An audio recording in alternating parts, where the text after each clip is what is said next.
여러 날 동안이나 깊은 절망에 빠져 있었으므로 레날 부인은 마음속에서 들끓는 행복의 거센 물결을 억제할 수가 없었다. 부인은 자기가 완전히 병든 사람 같았다.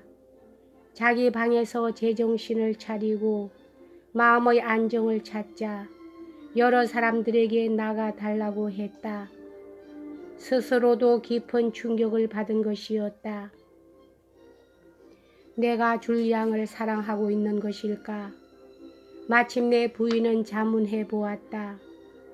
이러한 발견은 평상시라면 그녀를 커다란 동요와 양심의 가책 속으로 떨어뜨렸겠지만 지금은 마치 남의 일을 보는 듯이 기묘한 느낌밖에는 주지 않았다. 금방 겪은 경험에 지친 부인의 마음은 정열을 품으려고 해도 이미 단 한 조각의 감수성조차 지니고 있지 않았다. 레날 부인은 일을 해야 하겠다고 생각하면서도 그만 깊은 잠에 빠져버렸다. 눈을 떴을 때에는 생각했던 것만큼 두려운 마음은 들지 않았다. 너무나 행복했기 때문에 매사를 나쁜 방향으로만 생각할 수가 없었다. 이 선량한 시골 태생의 여인은 본래 본성이 순진무구했기 때문에 무리하게 무엇인가 새로운 감정이나 불행의 뉘앙스에 다소간 민감해지려고 자기의 마음을 괴롭히는 것 같은 짓은 한 번도 한 적이 없었다. 줄리앙이 들어오기 전까지는 파리에서 멀리 떨어진 지방에 사는 가정주부의 소임인 산더미 같은 일에 항상 쫓기고 있었으므로 부인이 인간의 애욕에 대해서 생각하는 것은 우리들이 복권 당첨에 대해서 생각하는 것과 조금도 다름이 없었다.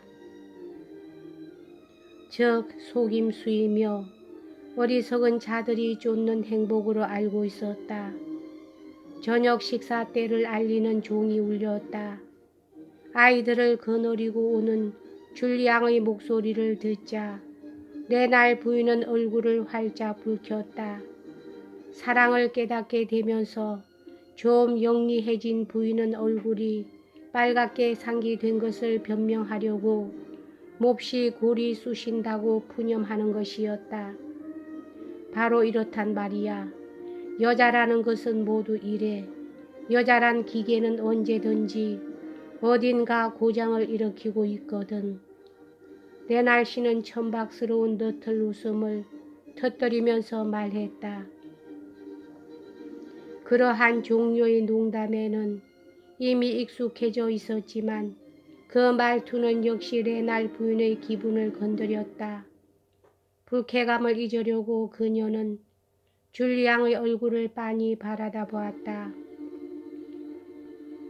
만일 그가 세상에서 손꼽는 추남이었다고 할지라도 그 순간의 레날 부인에겐 무척 마음에 들었을 것이다.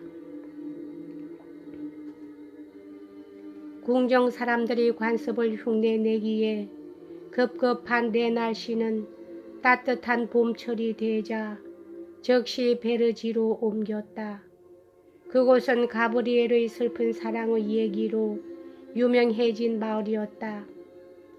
낡은 고딕식 사원의 한 폭의 그림 같은 폐허에서 수백 보쯤 떨어진 곳에 레날 씨 소유인 옛 성관이 있었다. 4개의 탑이 솟고 띨려리 궁전의 정원을 흉내내어 만든 정원에는 여기저기 회양목의 생울타리와 한 해에 2번씩 손질하는 마로니에의 산책길이 나 있었다. 그 나무들은 저택에 잇따라 사과나무를 심은 곳에 있었는데 그곳이 산책하기에 좋게 되어 있었다. 과수원 끝에는 우람한 호도나무가 여남은 거루 서 있었는데 그 호도나무들은 높이 80피트 이상이나 무성하게 솟아 있었다. 부인이 그 멋진 호도나무를 보고 감탄할 때마다 레날 씨는 말했다. 이 쓸데없는 호도나무 덕분에 나는 한 그루당 반 아르빵씩의 수확을 흩날리고 있소. 나무 그늘에서는 보리가 자라지 않으니까. 전원의 경치는 레날 부인에게는 새로웠다. 자기를 잊을 만큼 감탄해버렸다. 온몸을 뒤흔드는 감정은 그녀에게 재치와 결단력을 주었다. 베러지로 온 다음 날 레날 씨가 시청의 일 때문에 읍내로 돌아가자 부인은 곧 자기의 비용으로 인부를 고용했다. 그것은 줄리앙의 생각에 따라서 과수원을 뚫고 커다란 호도나무 아래를 지나는 모래를 깐 길을 만든다면 아이들이 아침부터 신을 이슬에 적시지 않고도 산보할 수가 있을 것이라는 생각에서였다. 이 생각은 떠오른 후 24시간 이내에 실행으로 옮겨졌다. 레날 부인은 줄리앙과 함께 인부들을 지휘하면서 종일을 즐겁게 보냈다. 베리에로 시장은 시내에서 돌아왔을 때 오솔길이 완성되어 있는 것을 보고 깜짝 놀랐다. 그런데 시장이 돌아왔다는 사실이 레날 부인마저 놀라게 했다. 그녀는 남편의 존재를 깨끗이 잊어버리고 있었기 때문이었다. 그로부터 2달 동안 레날 씨는 자기와 의논조차 하지 않고 그처럼 공사를 하여 모양을 바꿔버리다니 대담함에도 분수가 있는 법이라고 투덜거렸고 그럴 때마다 상을 찌푸리곤 했다. 그렇지만 그 공사는 레날 부인의 용돈에서 한 것이어서 그 사실이 겨우 그를 위로했다. 부인은 아이들과 함께 과수원 안을 뛰어다니거나 나비를 뒤쫓으면서 나날을 보냈다. 엉성한 천으로 커다란 자루를 만들어 그것으로 불쌍한 인시류를 잡아댔다. 그 섬뜩한 명칭을 레날 부인에게 가르쳐 준 것은 줄리앙이었다. 저 부인이 부장송에서 고다르시의 명절을 가져왔고 줄리앙이 그 곤충의 기묘한 습성을 설명해 준 셈이었다. 나비는 인정사정 없이 핀에 찔려 역시 줄리앙이 만든 커다란 마분지의 액자 속에 고정되는 것이었다. 겨우 레날 부인과 줄리앙 사이에 화제거리가 생긴 셈이어서 이미 그도 침묵의 순간이 주는 견딜 수 없는 고통에 번민하지 않게 되었다. 화제는 언제나 별 중요성이 없는 것들이었지만 두 사람은 끊임없이 더구나 아주 열심히 얘기를 하곤 했다. 이 활기에 차고 분망스러우며 즐거운 생활은 여러 사람들의 마음에 들었지만 일에 쫓기게 된 엘리자 양만은 그렇지가 않았다. 엘리자는 다음과 같이 말했다. 사육제 날 베르에르에서 무도회가 개최될 때만 하더라도 부인께서 이렇게 치장에 정성을 들인 적은 지금까지 한 번도 없어. 하루에도 2~3번씩 옷을 갈아입으시는 걸. 우리들은 누구에게든 아첨할 필요가 없으므로 부정할 것은 없지만 레날 부인이 고운 피부를 가졌고 그녀가 팔이나 가슴을 대담하게 노출시키는 의상을 만들게 한 것은 사실이었다. 부인은 몸매가 늘씬하여 그러한 옷이 반해버릴 만큼 잘 어울렸다. 만찬에 초대되어 베르에르로부터 베르지로 온 친구들은 한결같이 이렇게 말했다. 야, 부인께서 이처럼 젊어 보이신 적은 없었습니다. 이 지방 말투는 대개 이런 것이었다. 좀처럼 믿기 어렵겠지만 이상하게도 레날 부인이 그런 몸차림에 정신을 쏟았다고 하더라도 그것엔 이렇다 할 직접적인 의도는 없었던 것이다. 그녀로서는 그러는 것이 즐거웠을 뿐이며 별 다른 생각이란 없었고 아이들이나 줄리안과 함께 나비를 뒤쫓는 시간 외에는 오로지 엘리자와 함께 옷의 가복만에 정신을 쏟았던 것이다. 단 한 번 베리에르로 간 것도 밀류즈에서 새로 들어온 여러 옷을 사고 싶었기 때문이었다. 베르지로 돌아갈 때 그녀는 일가 뻘 되는 젊은 부인을 데리고 돌아왔다. 결혼 후 옛날 수녀원의 동창생이었던 그 데르빌러 부인과 어느새 아주 친해져 버리고 만 것이었다. 데르빌러 부인은 사촌의 생각이 엉뚱하기 짝이 없다면서 곧잘 웃곤 했었다. 나 혼자서는 생각도 못할 일이야. 데르빌러 부인은 말했다. 만일 빨이었더라면 그런 엉뚱한 생각이 기지로 통했을지 모르지만 레날 부인은 남편과 함께 있을 때에는 마치 그것을 바보 같은 짓인 것처럼 부끄러워했다. 그러나 데르빌러 부인이 있으면 용기가 솟았다.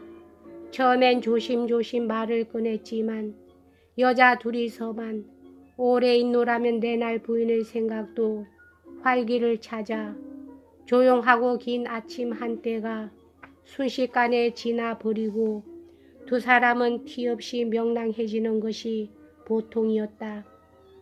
이번 방문으로 인해서 분별력이 뛰어난 데르빌러 부인은 사촌의 명랑성이 오히려 줄어들고 그 대신 전에 없이 행복스러운 듯한 모양을 발견했다. 한편 줄리앙은 시골에 온 이래 완전히 어린 소년으로 되돌아가 나비를 뒤쫓는 것이 아이들 못지않게 기뻐서 견딜 수 없다는 듯한 태도였다. 그 온갖 속박과 교활함으로 찾던 생활에서 벗어나 남의 눈이 미치지 않는 세상에서도 가장 아름다운 산에 에워싸여 홀로 지낼 수 있었고 더구나 본능적으로 레날 부인을 어려워하지 않게 된 그는 그 나이에 가장 강렬하게 품는 생의 환희에 취했던 것이다. 데르빌러 부인이 오자마자 줄리앙은 부인이 오래 사귀어 온 친구라는 느낌이 들었다. 부랴부랴 그는 이번에 닦은 호도나무 그늘의 산책길 끝에서 경치를 바라볼 수 있는 곳으로 안내했다. 사실 그 경치는 스위스나 이탈리아의 호반에서만 구경할 수 있는 최대의 절경보다 낫다고 할 수는 없지만 충분히 맘먹을 수 있는 것이었다. 그곳에서 몇 발자국 안 되는 곳에서 시작된 가파른 언덕을 올라가면 이내 떡갈 나무 숲이 우거진 낭떠러지 위로 나가게 된다. 이 낭떠러지는 거의 시냇물까지 이어 있다. 줄리앙은 행복하고 자유롭고 아니 그 이상으로 멋진 기분을 맛보면서 이 집의 왕자 같은 기분으로 두 부인을 그 가파른 낭떠러지 위로 안내하여 두 사람이 더 할 수 없는 장관에 감탄하는 모양을 즐겼다. 모차르트의 음악을 듣는 기분이야 하고 데르빌러 부인은 말했다. 형들의 질투나 횡포 그리고 널 찌푸리고만 지내는 아버지의 존재에 괴롭힘만 당하던 줄리앙의 눈에는 베리에르 교회에서의 시골 풍경의 아름다움도 별로 느끼지 못하게끔 되어 있었다. 그러나 베르지에서는 그런 괴로운 추억을 깨끗이 잊을 수가 있었다. 난생 처음으로 그는 저거의 모습을 보지 않을 수가 있었다. 레날 씨는 곧잘 시내로 나갔는데 그럴 때 줄리앙은 대담하게도 독서를 시도했다.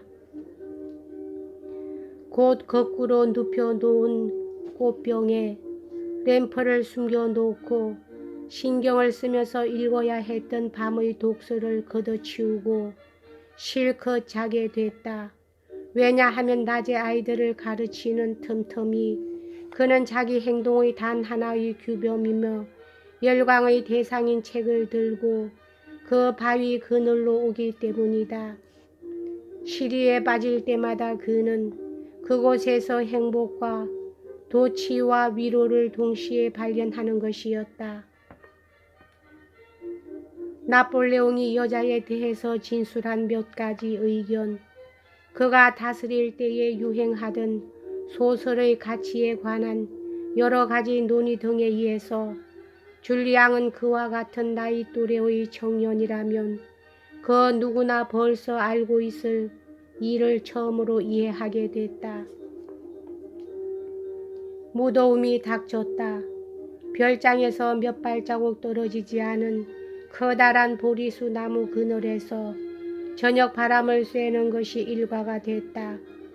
그곳은 아주 캄캄했다. 어느 날 밤 줄리앙은 신이 나서 얘기를 계속했다. 젊은 부인들 앞에서 유창하게 얘기할 수 있는 즐거움에 그는 흠뻑 도취했다. 몸짓을 하면서 그는 그만 내날 부인의 손을 건드렸다. 부인의 손은 어느 정원에서나 볼 수 있는 페인트 칠을 한 나무 의자 등 위에 얹혀져 있었던 것이다. 부인의 손은 번개같이 물러났다. 그러나 줄리앙은 자기가 손을 스치더라도 상대방이 그 손을 끌어들이지 않도록 만드는 것이 자기의 의무라고 생각했다. 수행하지 않으면 안 될 의무가 있고 그 의무를 다하지 않는 한 웃음거리가 된다. 오히려 열등감의 포로가 되지 않으면 안 된다고 생각하자 그의 마음속의 기쁨은 순식간에 사라져 버리는 것이었다. 여기까지 하겠습니다.